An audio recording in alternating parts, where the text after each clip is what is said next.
আরে কই নাই যে গটকালি পেশাটা এর মতো জাউরা পেশা দুনিয়ায় মনে করো আর একটাও নাই। ভালো হইলে তো মনে করো বাক নাইতে এই পার থেকে মনে করো ওই পারে নিয়ে ফেলা, আর যদি খারাপ হয় রে ভাই ও চাইতে দুষ্টু উঠবে এই পার থেকে এনে ওই পারে ফেলা, বুঝছো?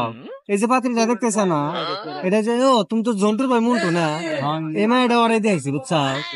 আসলে আমার তো আবার একটু তথ্য দরকার আছে না, ওর বিষয়ে আমার কিছু পৌঁছে কেমন পোলা একটা। আমার ভাইয়ের বিষয়ে, হ্যাঁ আমার ভাইয়ের বিষয়ে খবর কিন্তু আমি জানি, আঙ্গু গ্রামের কেউ জানে না। কি কও এটা খালি তুমি একমাত্র জানো? আমি জানি, জানি আমার ভাইয়ের বিষয়ে খবর নিয়ে আলাই তো আস্ত লুচ্চা। এটা কি কও? জানেন না? না তো। আস্ত লুচ্চা। ও আমার 2 বছরের বড়, এই বয়সে শালায় তিনটা বিয়া করছে, আর আমি ওর ছোট ভাই, আমার এখন একটা বিয়েও করায়নি। এটা কোনো কথা? 3টা বিয়ে করছে? হ্যাঁ, আল্লাহ বাঁচাইছে গো। না জানি আরো কত, আরো কোন ঝামেলা আছে নাকি? আরো ঝামেলা আছে, ওর তো মেন জায়গায় সমস্যা আছে। এটা কি কথা? মেন জায়গায় সমস্যা মানে? না, ভাইয়ের বিষয়ে গোপন কথা পাওয়া যাবো না। আরে ক রে ভাই ক।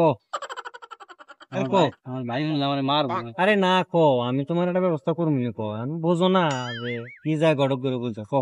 ফুমু, ক।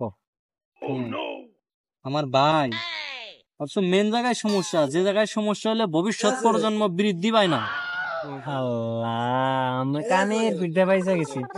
তো ভালো থাকো, আমার আর মনে করো যে শোনার ইচ্ছা নাই, মন মরে গেছে। হ্যাঁ তুই গড়ক সাহেব, কও। বিষয়টা যদি আমারটা নিয়ে দেখতেন। তোমার ব্যাপারটা আমার খুব ভালো লাগছে, বুঝছো? তোমার বিষয়টা আমি খুব দূরত্ব দেখতেছি, বুঝছো? আমার তোমার বান্নেও খালি আতলা ফাইটাইছে।